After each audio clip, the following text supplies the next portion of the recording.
Hey guys, welcome back to OtakuDaiKun for another discussion video. The topic for today, anime movies. More specifically, is it a good or bad thing that more anime are choosing to premiere as theatrical films as opposed to typical series? I recently had the pleasure of watching the first Demon Slayer Infinity Castle movie in theaters, and while I thought it was an awesome experience, there are people online complaining that the story just isn't appropriate for a movie format. I want to get to the bottom of this criticism, as well as the pros and cons of feature-length filmography. Obviously, anime movies aren't a new thing. Think of Studio Ghibli. There used to be a time when such films are only released in Japanese theaters, but that trend has changed. I remember my first time seeing anime on the big screen was for Pokémon Mewtwo Strikes Back and Pokémon the Movie 2000. It was exciting to have something I cared so much about treated to such spectacle. However, it didn't take long before subsequent movies started getting released as TV specials or straight-to-home video. Even Hayao Miyazaki's films didn't start getting theatrical runs in America until Spirited Away and Howl's Moving Castle, and even then, they were only shown in select theaters. Japan, however, shows anime films regularly, with a handful of them still not being localized in any form. It's crazy how the Sailor Moon Eternal films aren't available in English, not officially that is. Luckily, things are better than they were in the past. Companies like G-Kids and Aniplex have pushed for theatrical releases of Heaven's Feel, Your Name, Weathering With You, and so many more. Meeting up with friends for a group screening, or even finding new otaku brethren feels fantastic. You usually can't find that outside of conventions. That said, are these films any good at storytelling? Well, it depends. I'd say there are 4 different categories of anime movie. The first are films crafted for the big screen from the get-go. Directors like Miyazaki, Mamoru Hosoda, and Makoto Shinkai specialize in telling stories within a theatrical format. These stories are self-contained narratives that begin and end within 90 minutes or more. Typically, movies like this are the best example we have, true masterpieces that put Hollywood to shame. Second are spin-off films from existing anime series. Think Inuyasha, Spy Family, or Cowboy Bebop. A lot of anime shows feature self-contained stories in an episodic fashion. Sailor Moon, for example, has each episode introduce and defeat a new monster. Their movies, then, are simply big, feature-length episodes with better production values. A lot of times, you can skip these movies entirely without missing too much of the overall story. It's just another adventure for our heroes, one that resolves itself by the end credits.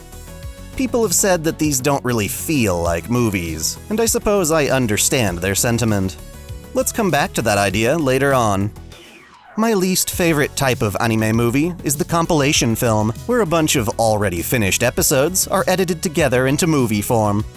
The result is often sloppy, relying on cheap montage sequences to skip over parts of the story that, quote-unquote, aren't as important.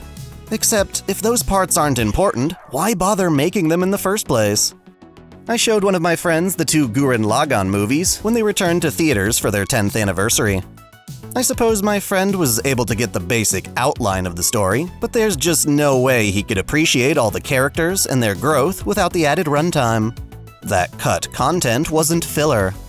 At best, these films are benign, in that they can attract moviegoers who didn't have the time or interest to sit through a full 24 or 26 episode series. I would just hope said fans get invested enough to return to the original series, though I wish they discovered things in the opposite order. To justify making these films, to entice existing fans to rewatch the same story at an accelerated pace, studios either change the plot or add new scenes that didn't exist before. In the case of Gurren Lagann, each film has a reanimated final battle that stitches various key moments into a singular, epic showdown. Rather than fight each of Lord Genome's generals separately, Simon takes them down all at once. The second film has some kick-ass sequences I wish were part of the show. The most bizarre changes deal with character deaths. Certain side characters who died in the show wind up surviving in movie form.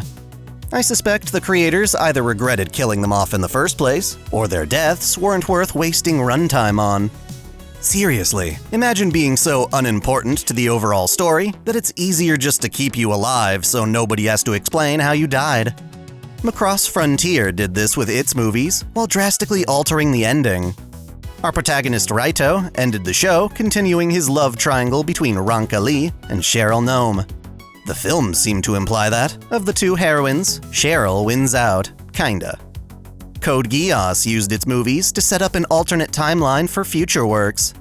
In addition to sparing the life of a beloved waifu, the film's ending makes Lelouch's death seem less certain, allowing for a third film to resurrect him and the IP with it. It's frustrating to me because we barely ever get a definitive way to experience these stories. You basically have to watch both versions and appreciate them for what they each contribute. Perhaps the one time an anime film proved completely superior to its series counterpart was Time of Eve. This only worked because the show was short enough that nothing had to be cut, and there was time to spare for extra scenes. Now, you might be thinking, Dai, don't you play visual novels? Why not just treat these different works as plot routes? I mean, that is basically what I do. It's just that I feel certain stories are better with more resolute consequences.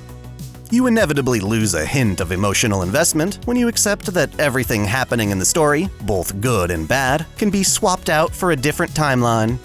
At least visual novels give you the chance to take responsibility for which route you wind up on. Anyway, we still need to talk about the fourth kind of anime movie, the kind which I suspect is becoming more and more prevalent.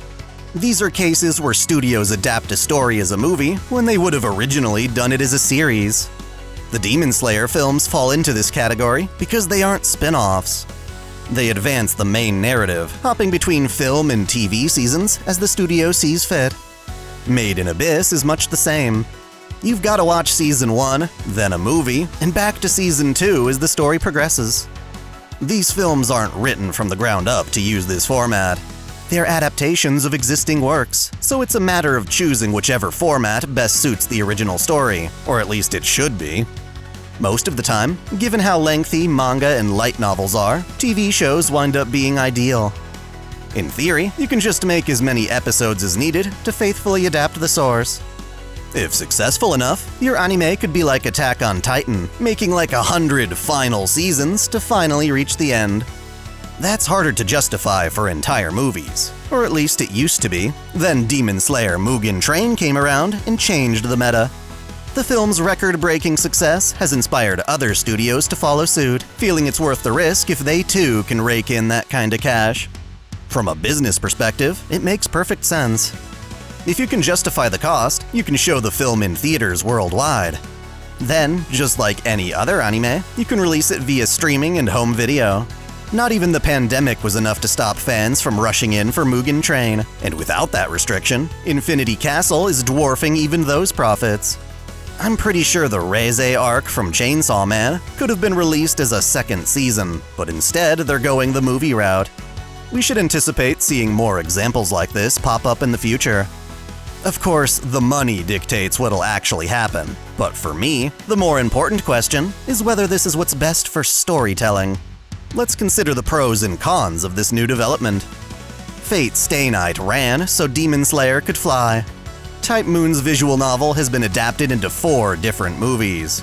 The first was an attempt to cram the entire Unlimited Blade Works route into a single film, creating a pretty, yet incomprehensible mess. It's not really something meant to be watched as your first Fate experience. At best, it's a fun montage of the route's highlight moments. Ever since UFO Table adapted the same route into a 26-episode show, most fans agree the new version is far superior. In my opinion, both versions look rather impressive, and the deciding factor is a matter of pacing. Every scene and conversation in an anime contributes to its world building and character development. In order to fully relate to a story, we first need to understand it, and every moment in Fate's original visual novel is meant to give us something new to appreciate. Its own pace is probably a bit slow for most readers, making the anime series a nice compromise between plot and spectacle. Most of what gets tossed out are cooking scenes and excess internal monologues, the value of which are debatable. In film form, we miss out on more important details that get our characters from point A to B. Even if you can technically follow along, you probably won't feel as fondly about what's happening on screen. So, if one film's not enough, how about 3? Just like any individual movie follows a 3-act structure, it's common to see movies released as trilogies, with each film in the series adhering to a similar structure. The most iconic of these would be Star Wars and The Lord of the Rings. Rather than produce a whole new season of anime, Ufotable experimented adapting Fate's Heaven's Feel route as a movie trilogy. I understand there are fans who feel that's still not enough runtime, but personally, I think these movies cleverly fit all the necessary details, minus one particular scene for Ilya. At the very least, though, I'm sure we can all agree the trilogy's pacing is superior to the Unlimited Blade Works movie. If it's a matter of runtime, then how about making longer movies? Demon Slayer's first Infinity Castle movie clocks in at a staggering 2 hours and 35 minutes. Having never read the manga before, this seemed like more than enough time for the 3 main fights the film covers.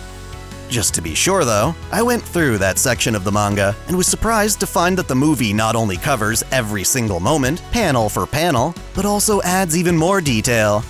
Not made-up crap like in the Hobbit movies, but simply more room to breathe and appreciate those intense fights.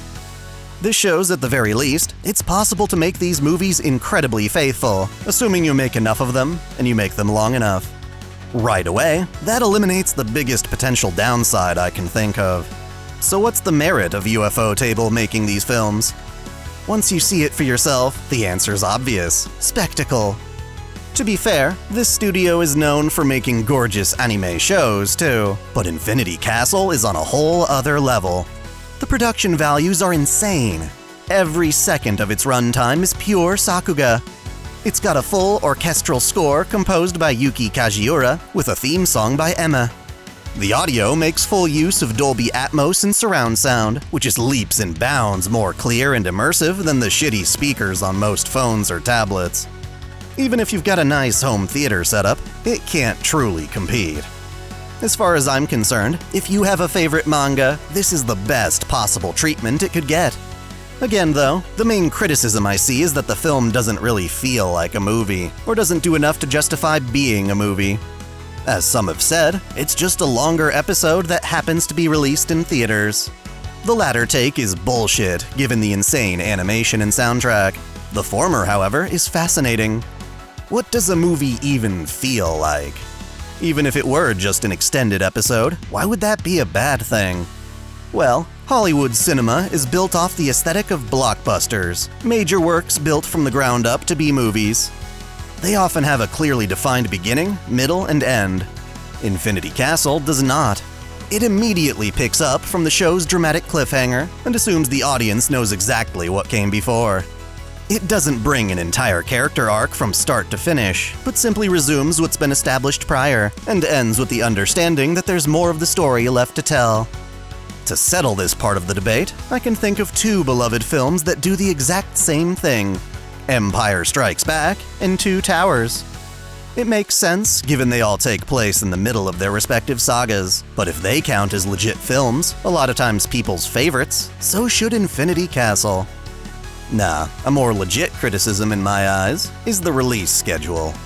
Supposedly, the true finale of Demon Slayer isn't expected to come out until 2029.